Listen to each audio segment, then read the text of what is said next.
Lo que ocurre en este país es que muy poca importancia se le ha dado a la arqueología, creo que en los últimos años menos todavía, y estamos llegando a este milenio con poco conocimiento sobre el país, su historia, su geografía, nuestra realidad, diría yo, sobre la que deberíamos conocer, como decían los griegos, porque es sobre la que actuamos, en la cual vivimos. Lo importante de esto, del trabajo que ha hecho Ruth allí, es el descubrirnos que allí están claramente establecidas las bases matriciales de la civilización en el área andina nuclear, o sea, en la civilización peruana. La valoración de este patrimonio es lo que nos da la identidad, como se dice, de nuestro país, de nuestra cultura, que está además considerada como una de las grandes culturas matrices del mundo, ¿verdad? No solamente del continente americano. Tenemos que visitar, tenemos que conocer, tenemos que leer sobre Caral, porque nos han cambiado la historia peruana, americana y la historia mundial. Creo que el patrimonio arqueológico que el Perú tiene debe fomentar, porque es el desarrollo de nuestros pueblos, porque es uno de sus recursos más importantes y es necesario que el Perú tome conciencia sobre eso para poder aprovechar en la medida que corresponde y contribuir a mejorar las condiciones de vida de las poblaciones actuales.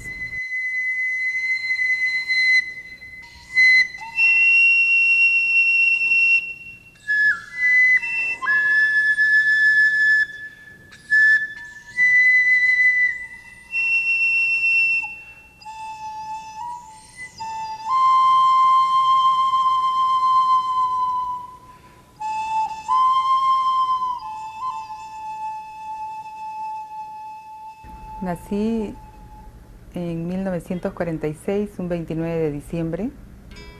Mis padres han sido Gerardo Heinz Shadi Werner, un inmigrante que escapaba de Praga en la Segunda Guerra Mundial.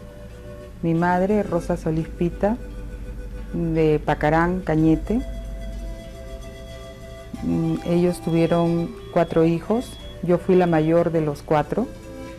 De mis hermanos, fui la única que se interesó por la historia, debido quizás a la influencia que tuvo mi padre en mí siendo la hija mayor. Conversábamos mucho sobre el pasado prehispánico en particular.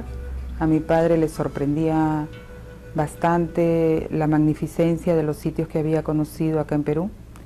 Y luego, ya adolescente, estimulaba, creo, el interés que ya yo venía demostrando a través de los regalos de colecciones de libros que hacía para mi cumpleaños. Cuando estuve en el Colegio Juan Alarco, en la Gran Unidad, ya estaba esta bien definida. Yo pertenecía al club de museo. Yo feliz de estar entre huacos y visitando algunos sitios arqueológicos como la Huaca Juliana en aquel entonces. Ya en la universidad mi vocación estaba definida. Empecé como voluntaria a trabajar en la Huaca de San Marcos, en un proyecto de excavaciones que por aquel entonces se llevaba en la ciudad universitaria. Seguí la especialidad de arqueología en San Marcos, paralelamente con la de educación y aprendizaje de lengua extranjera, inglés, y conforme fui desarrollándome profesionalmente y participando en las prácticas de arqueología, mi interés estaba totalmente dirigido hacia la investigación de las culturas prehispánicas. Yo conocí a Ruth en la universidad, ella como estudiante, yo como profesor, en el año 1966, perdón, 66. Yo regresaba de mi experiencia en la Universidad de Huamanga, donde estaba como profesor, y ella estaba en ese momento participando en unas excavaciones de la universidad en la Huaca San Marcos. Y es allí donde la conocí, haciendo arqueología con mucho entusiasmo, siempre con esa ese característico fervor que ella tiene por la arqueología, ¿no? Totalmente bañada en tierra, ¿no? Es la primera imagen que yo tengo de ella, y su fervor, su pasión por lo que estaba haciendo. En ese momento la Huaca San Marcos era para ella el punto fundamental de existencia del país, ¿no? Totalmente. Concluí los estudios en la Universidad de San Marcos, pero ya estaba yo interesada en trabajar a través de las prácticas que había realizado en la Huaca San Marcos. Trabajé un tiempo en Ancón, acompañando al arqueólogo Hermilio Rosas. Luego dirigí mi interés hacia la Sierra Norte, nororiente, a Chota. Trabajé mucho tiempo en el área de Pacopampa, en Querocoto, en torno a la cultura Pacopampa, un sitio muy interesante que ojalá algún día pueda ponerse en valor. Y casi 20 años de mi vida la he dedicado a trabajar en la cuenca del Chotano y en la cuenca del Utcubamba. Sobre Bagua, en la parte baja del Utcubamba hice mi tesis, inclusive la de doctorado. Paralelamente he tenido algunas pasantías fuera del país. Estuve en el Smithsonian Institution en Washington un año con los profesores Betty Meggers, una excelente arqueóloga y antropóloga, Clifford Evans. Después he estado un tiempo también dedicada a la museología, porque empecé a trabajar en el Museo Nacional de Antropología y Arqueología en 1970. Me hice cargo de la investigación arqueológica, del área de investigación. A mi cargo estuvo la revista Arqueológicas, y en este campo de la museología aprendí cómo debe conducirse un museo. Como decía Tello, un museo que no investiga es una institución muerta que no tiene nada importante que transmitir, porque la museología es saber organizar un museo al servicio de la investigación científica, del conocimiento de la historia que la sociedad debe conocer. El museo debe hacer una labor de investigación, de conservación, de proyección a la sociedad. Esa especialidad, a través de cursos, a través de entrenamientos que llevé dentro y fuera del país, me permitió en 1982 trabajar en el proyecto que se formó para la construcción del gran museo de arqueología que el Perú proyectaba tener. En el año 80 yo asumo la dirección del Museo Nacional de Antropología y Arqueología de Pueblo Libre, y ahí conozco a la doctora Rushadi, y ella trabajaba en esa institución, y tuve el privilegio de contar con los valiosos servicios de ella como directora de investigación de ese museo. Juntos elaboramos una serie de proyectos, de exposiciones. Ella tuvo el acierto de reeditar el boletín del museo en el año 83, y cuando luego yo asumo la dirección general del Instituto Nacional de Cultura, tuve también el privilegio de contar con los valiosos apoyos, el valioso apoyo de la doctora Rushadi, una profesional distinguida, muy estudiosa, muy perseverante en todos los proyectos y estudios que hacía. Yo tenía evidentemente referencias de ella mucho antes de conocerla por sus publicaciones, los trabajos que ella había realizado de investigación arqueológica en la costa, en la sierra, en la selva, de tal forma que ya era una persona para mí muy estimada, muy respetada. Debo decir que como mujer he tenido dificultades en esta sociedad de diversa índole. El machismo y el poner trabas por mi condición de mujer y encontrar aquellos mecanismos que podrían afectar en mi propio desarrollo profesional, esas cosas las he conocido.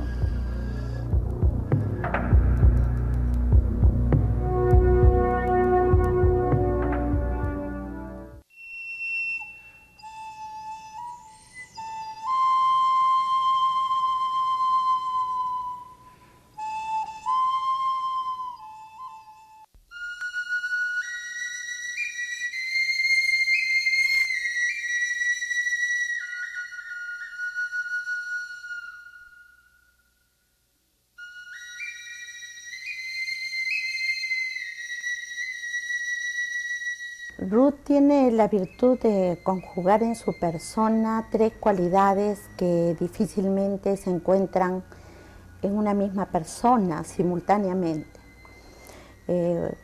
Es una mujer muy inteligente, muy hábil, además es muy dedicada a su profesión, tiene una voluntad a toda prueba, se ha dedicado de manera muy disciplinada a su trabajo de investigadora y de docente.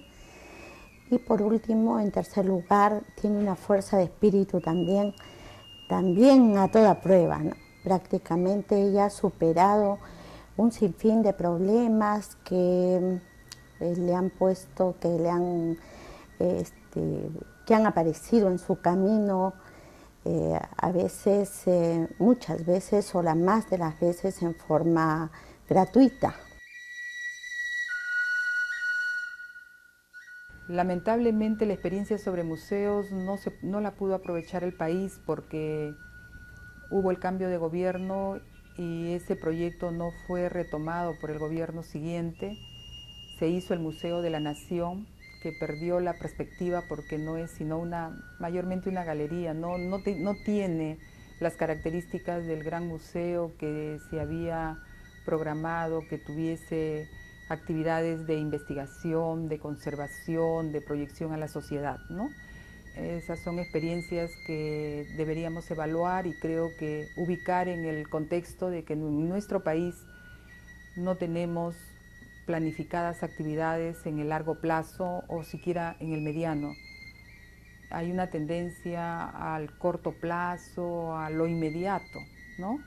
Y eso nos impide salir en programas de desarrollo de largo alcance beneficiosos para el país, porque cada nuevo gobierno no retoma lo bueno del anterior. Se debe cambiar quizás lo que no se ha ajustado, lo que fracasó, lo que fue una mala experiencia, pero sí se debe retomar al margen de las particularidades o de los individualismos, lo que significan aportes, los que son necesarios por su significación en los diversos campos de la actividad del país. Y eso es lo que yo estaría reclamando, que nos hace falta a los peruanos para tener éxito en nuestras acciones.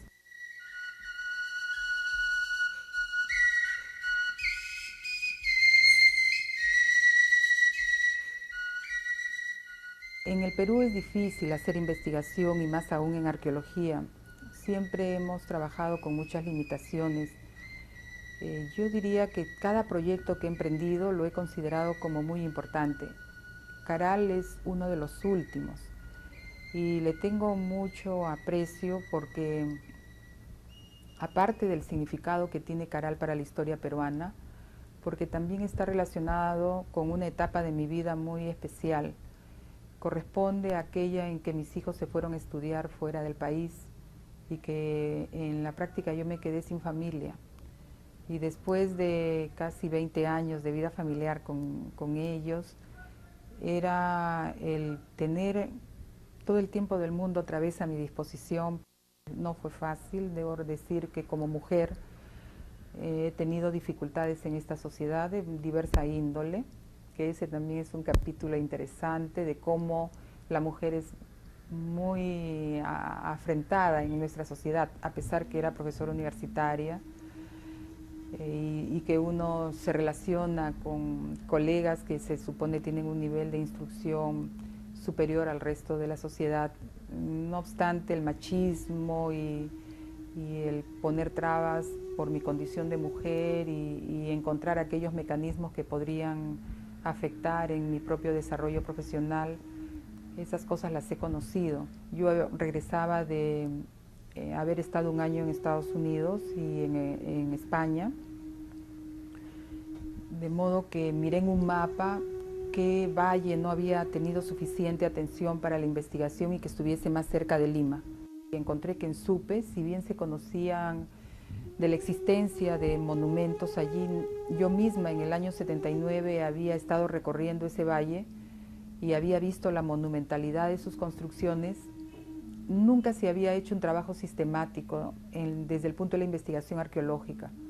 Yo creo que porque asustaba mucho la extensión de los sitios arqueológicos y la propia monumentalidad que requería una inversión significativa, pero ya en el año 90 estaba yo más madura y veía de otro modo, creo, las cosas.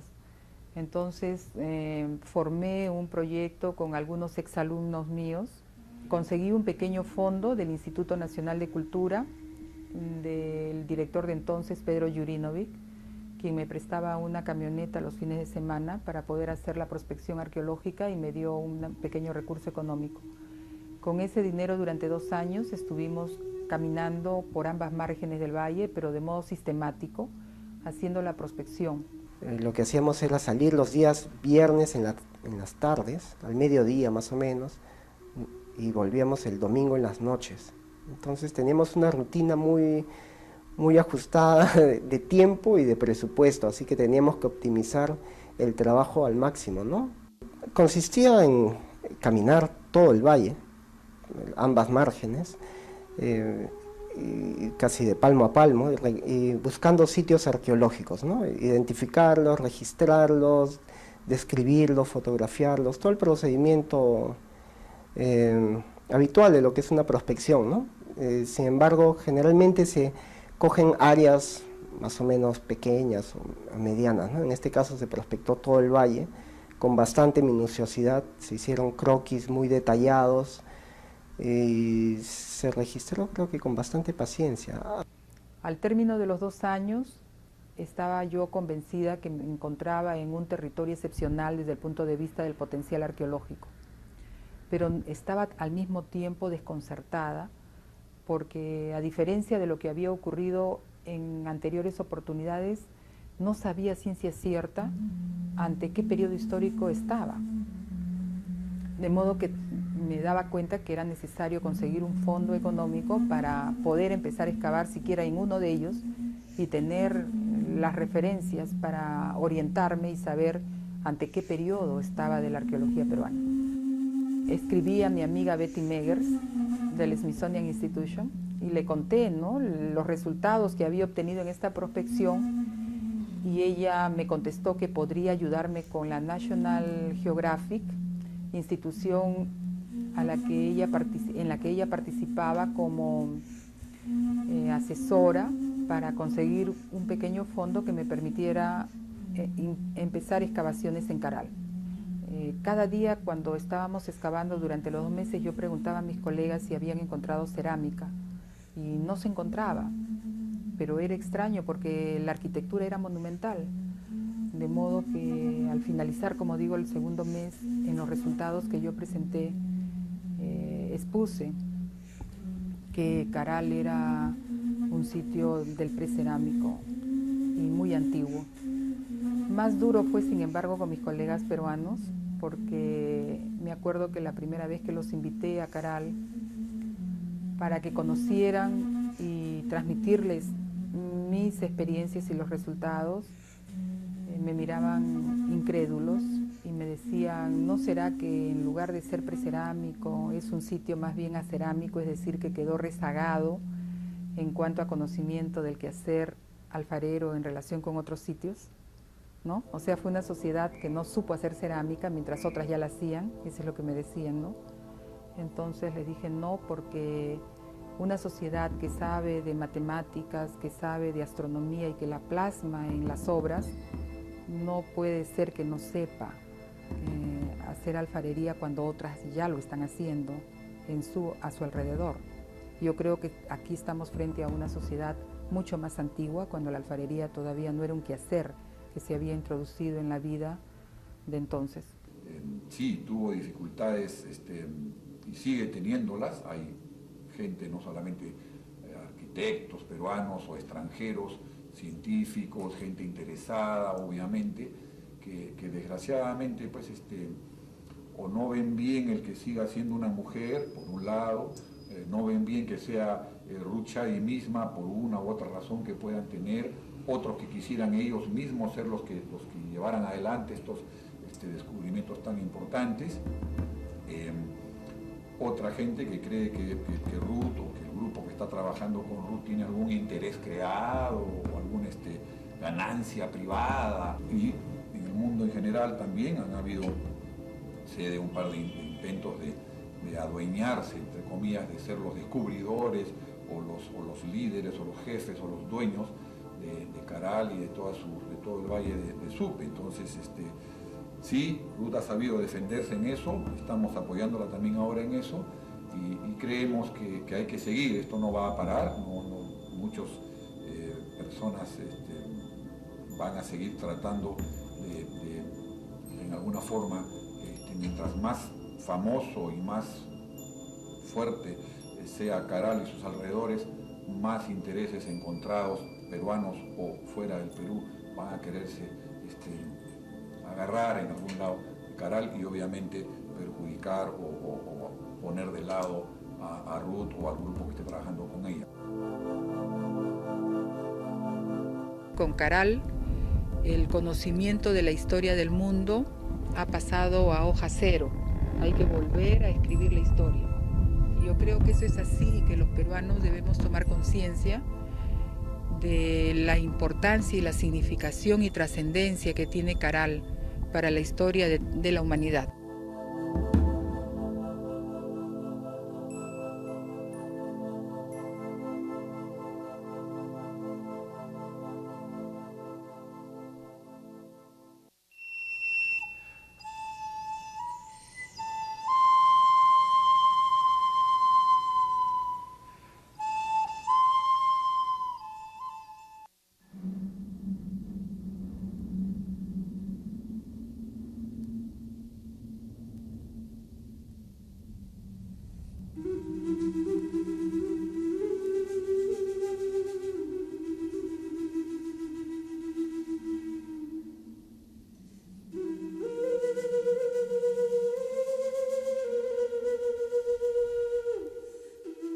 Caral representa en este momento algo equivalente a lo que en la época de Julio Cetello, en la década de los 30, representaba Chavín.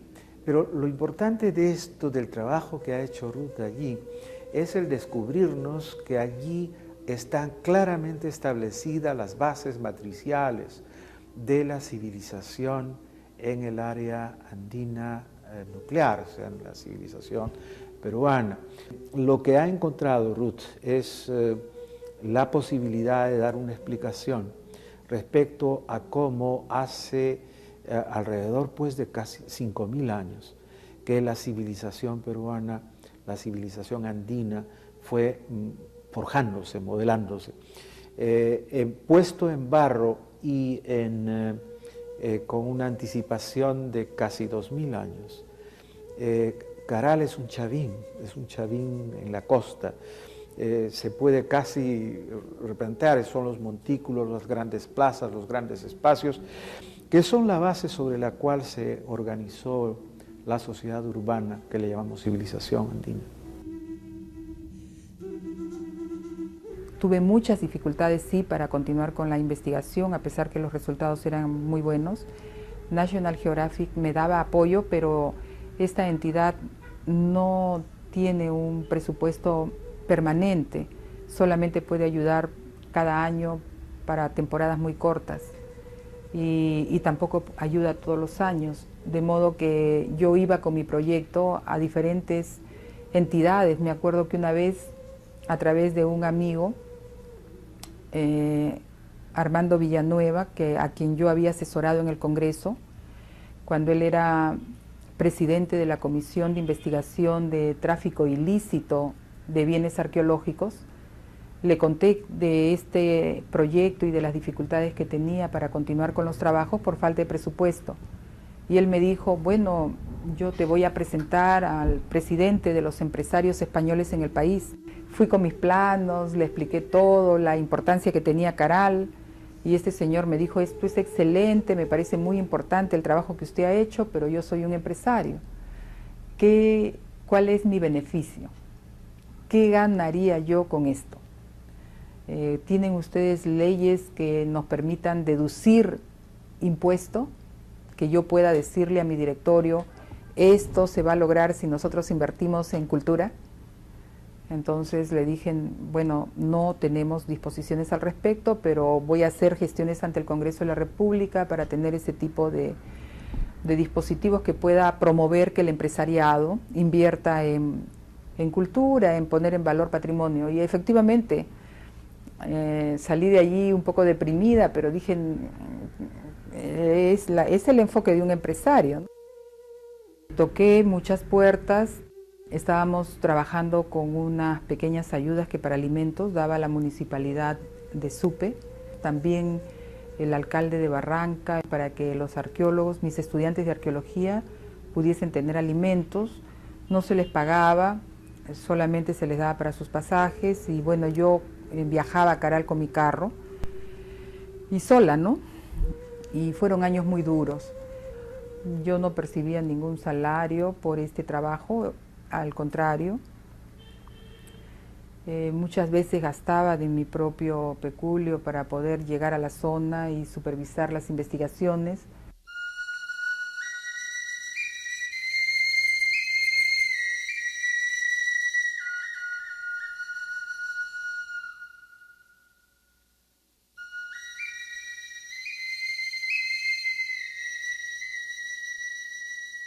Caral tiene 66 hectáreas, 2 mitades, una baja y una alta. En cada mitad hay un templo principal con plaza circular, además de otras estructuras arquitectónicas. En total, como les adelanté, son 32 estructuras públicas, pero además hay sectores residenciales en cada mitad, así como en la terraza que colinda con el valle, donde se encuentra el sector residencial más grande. Caral fue ocupada a través de unos 1000 años. Tenemos 28 fechados radiocarbónicos que los hemos obtenido gracias al apoyo de colegas extranjeros. Estos fechados nos indican que Caral fue tan antiguo como las pirámides de Egipto, las pirámides de Giza.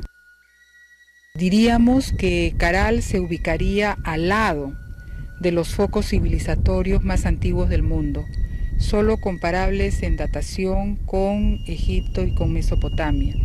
Sería más antiguo que India, que China y por supuesto que cualquier otra sociedad de América, ¿no? Cuando en Caral se vivía produciendo conocimiento, como les dije, en ciencias, en el resto de América estaban viviendo todavía en forma de aldeas pequeñas, agrícolas, dedicados al cultivo y a la producción para la supervivencia.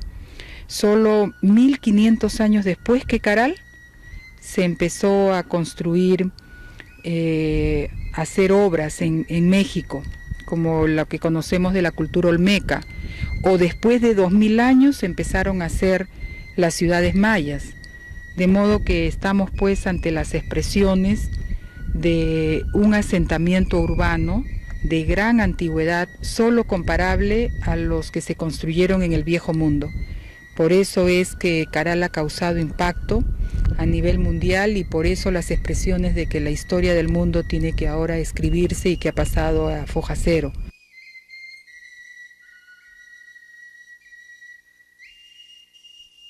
Acá se puede apreciar los muros de contención de las terrazas de la fachada principal de la pirámide mayor, pero también la plaza circular que ha sido ya consolidada en parte, donde se pueden ver sus monolitos, sus escaleras y el estilo de la arquitectura.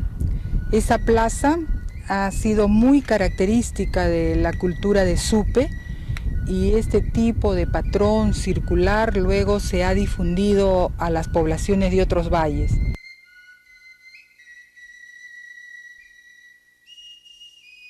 Se consideraba que el templo era como el ser humano, que tenía un periodo de nacimiento, un periodo de vida y un periodo en que le llega el ocaso, el deterioro y debe ser enterrado para volver a renacer. De modo que podemos identificar periodos de remodelación con periodos de renacimiento o sea, periodos de cambios menores y periodos de cambios mayores.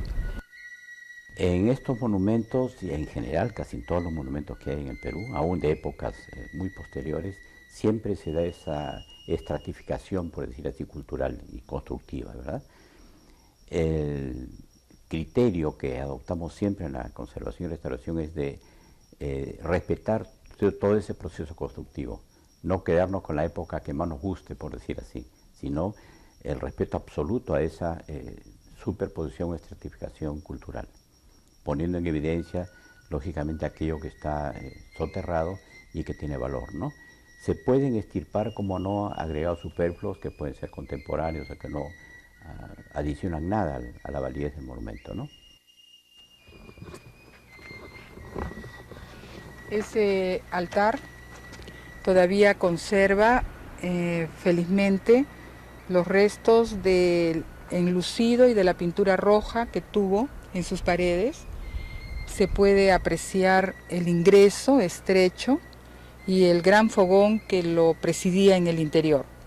Estos altares circulares son muy característicos de Caral y luego fueron copiados por otras sociedades, como por ejemplo las de Casma, donde se pueden encontrar en un periodo posterior, hacia los años 1400, 1500 a.C., símiles, o sea, construcciones parecidas a estas.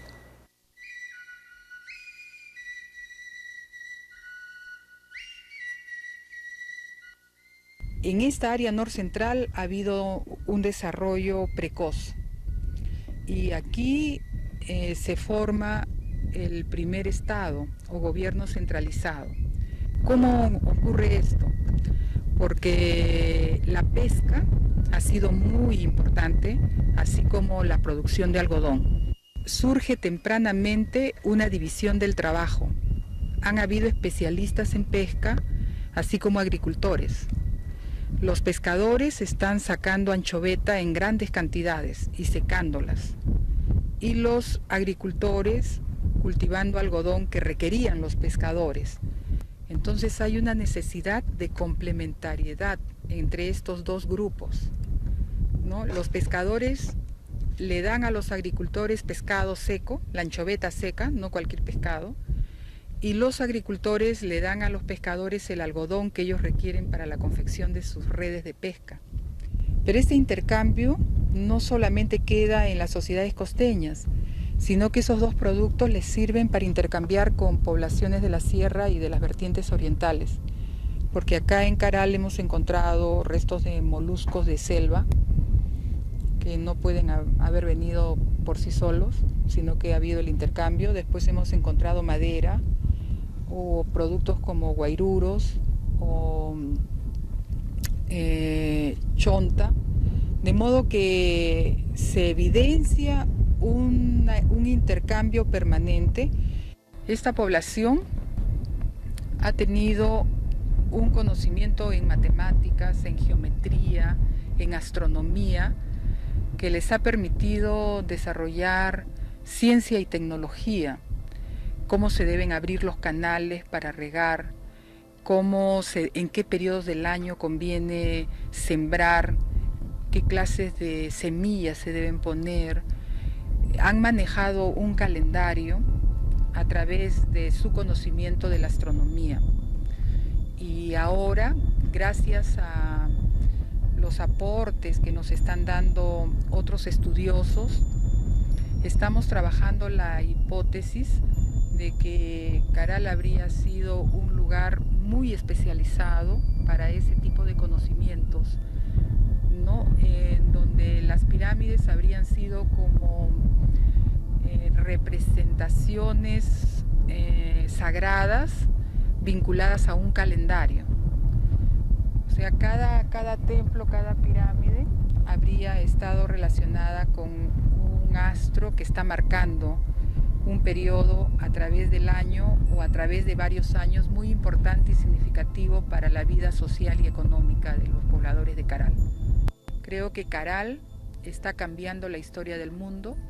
Como bien me comunicó el arquitecto Ludeña, que un arquitecto importante allá en Alemania le dijo: arquitecto Ludeña, con Caral el conocimiento de la historia del mundo ha pasado a hoja cero, hay que volver a escribir la historia.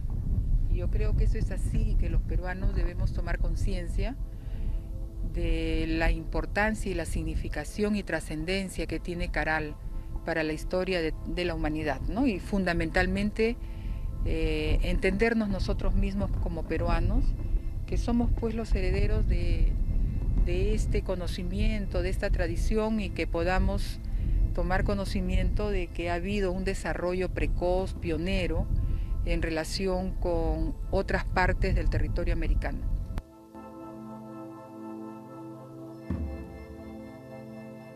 La visión nuestra ha sido, desde el principio, apenas empezamos a trabajar, mostrarle a la población del Valle, de la provincia de Barranca y de todo el Perú lo que Caral había sido y lo que significaba.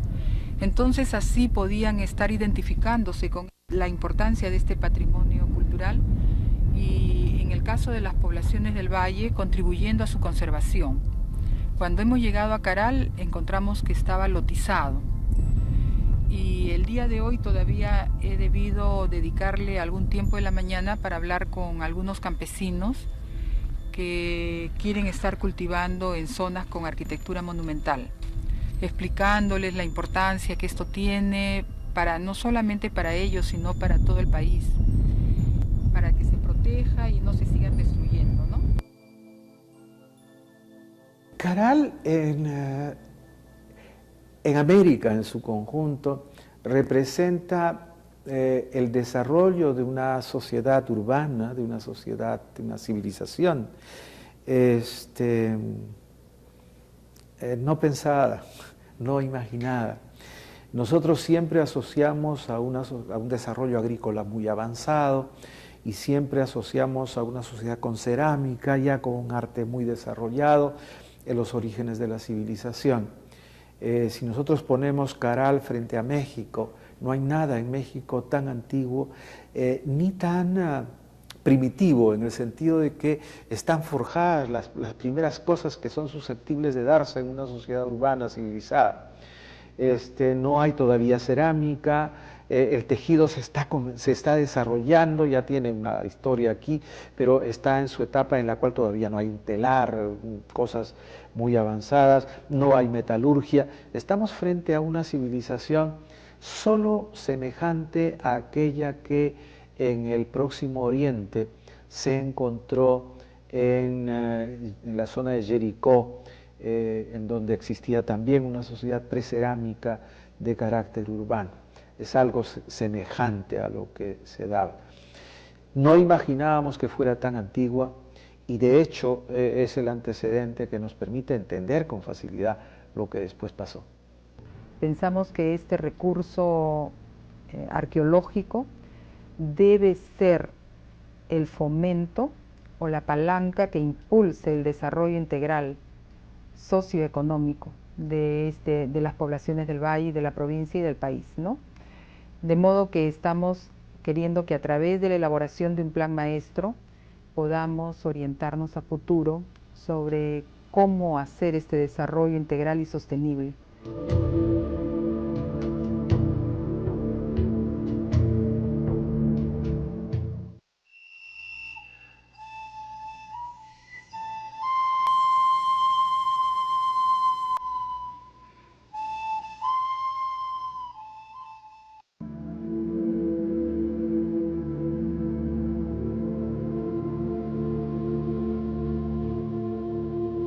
Realmente no hay ayuda grande, por decir así,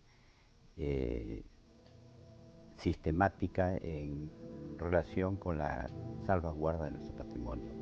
Muy tímidamente se viene actuando hace décadas, no digo ahora, continuamente, anteriormente. Hace falta que las autoridades de los gobiernos que se han sucedido, que se puedan seguir sucediendo, tomen realmente conciencia de la importancia que tiene para el desarrollo del país, no solamente en el aspecto cultural, sino económico y social, para un desarrollo integral, la importancia que tiene de mirar a este patrimonio como si fuera, por decirlo un poco, tal vez malamente, una materia prima explotable en el buen sentido racional de la palabra, sin prostituirlo. Entonces, en la medida en que las autoridades de gobierno de turno, digamos, comprendan la trascendencia que tiene para la cultura y para el desarrollo integral del país, el salvaguardar el patrimonio, el presentarlo, como repito, con dignidad a visitantes foráneos o locales, en esa medida creo que se podrá lograr con esta integración de ese patrimonio a los planes de desarrollo regional y nacional, podrá lograrse tal vez beneficios muy grandes para nuestra patria. A partir del año 2001, cuando llega el presidente Paniagua, casi en las postrimerías de su gobierno, primero fue Marcial Rubio, el ministro de Educación, también el ministro de Turismo, el de Comercio Exterior y Turismo, Inchaustegui, vieron la importancia de Caral, el potencial que tenía, uno desde el punto de vista cultural y educativo, el otro desde el punto de vista turístico, conversaron ambos y me prometieron que conversarían con el presidente Paniagua, así lo hicieron. Apareció el presidente Paniagua, con todo su equipo de ministros en Caral un día. Él llegó a Caral un día sábado y el día lunes ya estaba invitándome a Palacio de Gobierno, y salí de Palacio de Gobierno con una combi usada, pero que era importante para nosotros y que la tenemos hasta ahora para desplazar a los arqueólogos al sitio arqueológico. El ministro de Economía, Silva Ruete, logró asignarle un presupuesto, pero lo puso en el pliego de San Marcos. Bueno, yo debo reconocer que, siendo mi alma mater San Marcos, cuando me preguntaron dónde se pone la partida para Caral, yo dije en el pliego de San Marcos. Y recuerdo que todavía me comentaron, pero no sé, no vaya a haber problemas. Y yo dije, no, no creo, porque ha entrado de rector un historiador, ¿no? Pero yo fui la que me equivoqué, porque después tuve muchas dificultades para poder lograr que ese presupuesto se respetara, y finalmente el proyecto Caral perdió una cantidad importante, ¿no? Luego hemos logrado que la primera dama fuera Caral, Elian Carpe, el año pasado. Ha tenido muy buenas expresiones sobre Caral, sobre el trabajo que efectuamos. Ha puesto a Caral como uno de los exponentes de su proyecto de promover focos o polos de desarrollo para el turismo nacional. Caral es uno de ellos, junto con Chavincho, Quequirao y Cuelap. Y desde entonces ella nos ha ofrecido ayuda para conseguir fondos para Caral, y su, creo yo, injerencia en este campo de la cultura ha sido importante para que actualmente el proyecto pueda ser un proyecto especial.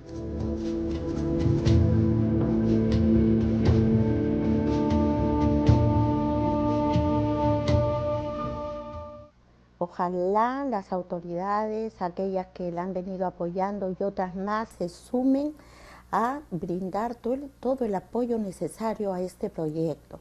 Este proyecto podría constituirse en un modelo, en un proyecto piloto para otras áreas, porque no hay parte del Perú prácticamente que no tenga un bien arqueológico que, con un poco de trabajo, de puesta en valor, de interés, podría ser el motivo, el eje de activación y desarrollo de los pueblos del interior. Tenemos un compromiso con la sociedad ya, la sociedad de la provincia y del país, porque Caral se ha publicitado a nivel internacional, exige de nosotros que le mostremos Caral para que ellos lo puedan apreciar, para que puedan valorar lo que fue Caral en el caso de los peruanos y mejorar su autoestima, y en el caso de los extranjeros también para conocer a uno de los focos civilizatorios más importantes del planeta. Pensamos que este recurso arqueológico debe ser el fomento o la palanca que impulse el desarrollo integral socioeconómico de las poblaciones del valle, de la provincia y del país, ¿no? De modo que estamos queriendo que, a través de la elaboración de un plan maestro, podamos orientarnos a futuro sobre cómo hacer este desarrollo integral y sostenible. ¿Cuánto nos va a costar, por ejemplo, el plantear una puesta en valor de los monumentos, el ordenar el territorio para que no surja de la noche a la mañana un centro minero en donde quiera el minero, como ocurrió con la mina Creación frente a Caral el año pasado, que de pronto apareció un coreano y se puso a explotar una mina y no tenía ni siquiera el estudio de impacto ambiental, ¿no? A pesar de la cercanía a Lima, Caral está muy lejos y Supe está muy lejos, entonces se necesita contar con un plan de ordenamiento territorial. Tenemos ahora la posibilidad de contar con un fondo que el Viceministerio de Turismo ha obtenido por ley de la SUNAT, el Fondo para el Desarrollo Turístico, un ingreso que se cobra a los turistas que llegan al país. Nos ha autorizado ya el MEF para usar la asignación que un comité vinculado con el campo turístico ha hecho de este fondo, donde a Caral se le ha asignado una partida, y nosotros hemos sugerido que esa partida pequeña se pueda usar en la elaboración del plan maestro. Estamos pensando, y espero que los alcaldes de Supe Pueblo, Supe Puerto y el presidente de la región puedan trabajar de manera integral y con el interés todos en sacar adelante este proyecto en beneficio de las poblaciones del área. Mi hermana, que ha muerto hace algunos meses, que era diplomática, Ilse, una vez que la estuve visitando en Panamá, cuando estaba ella trabajando allá, me dijo algo que me llamó mucho la atención. Me mostró un informe que un país vecino, no voy a decir el nombre, había hecho dentro de su plan de desarrollo para el país. Y decía en un párrafo lo siguiente: hay que aprovechar que el Perú todavía no se ha dado cuenta del potencial de su recurso arqueológico para nosotros iniciar nuestro desarrollo turístico, porque cuando el Perú lo haga nos va a hacer sombra. Entonces, eso yo lo leí en este informe hace 20 años y lo comuniqué cuando regresé al país a algunas personas vinculadas con el gobierno. Yo creo que el Perú debe tomar conciencia de esta respuesta y fortalecerse, hacer que las actividades de puesta en valor del patrimonio arqueológico puedan ser realizadas de manera sistemática. Es una pena que el Instituto Nacional de Cultura no tenga un fondo para poner en valor el patrimonio arqueológico, que tengamos que estar mendigando un fondo a otro ministerio. Debiera haber, como en México, una institución dedicada al patrimonio arqueológico y a la puesta en valor de este. Puesta en valor no significa solamente presentarlo bien al turismo. Puesta en valor significa saber excavar en el sitio, extraer la información para tener conocimiento de la historia de ese sitio, presentarla adecuadamente con los trabajos de conservación y restauración debidos, porque un sitio arqueológico debe servir para mejorar la autoestima de un pueblo. Eso es lo que se llama identidad cultural y que le da fortaleza a un colectivo. Y si este colectivo se siente orgulloso de ese proceso, entonces su identidad mejora y le da seguridad para actuar. Yo le diría a los peruanos que está bien que veamos el contexto internacional. Yo no digo que no. El contexto internacional nos permite integrarnos, pero al avance de la ciencia, de la tecnología a nivel mundial, pero debemos hacerlo previamente fortalecidos con el conocimiento sobre nuestra propia realidad, porque sabiéndolo vamos a pasar a integrar la comunidad internacional de modo seguro, porque nos vamos a sentir con la seguridad que nos da nuestro propio éxito en el desarrollo. Pero si vamos a integrar esa comunidad internacional de modo dependiente, esperando recibir todo de ella, que es una además una realidad diferente a la que, en la cual nosotros nos movemos y vivimos, vamos a tener siempre la inseguridad y la dependencia que nos está caracterizando desde la llegada de los españoles hace 500 años. Confrontemos que 500 años no son nada frente a 12 milenios, que sin embargo los 500 años desestructuró, rompió el tejido social que tenían nuestros pueblos, que tenían los pobladores, y ese tejido social no ha vuelto a reconstituirse. Vivimos mirando hacia afuera y no mirando hacia adentro. Tenemos que volver a tejer las tramas que permitan que todas las urdimbres que somos los pobladores de las diferentes áreas y regiones del Perú volvamos a compartir el mismo tejido, a hacer un tejido sólido y luego enlazarnos como ese tejido organizado en la comunidad internacional para saber elegir lo que nos conviene de esa comunidad y dejar de lado lo que no se adecúa a nuestra realidad.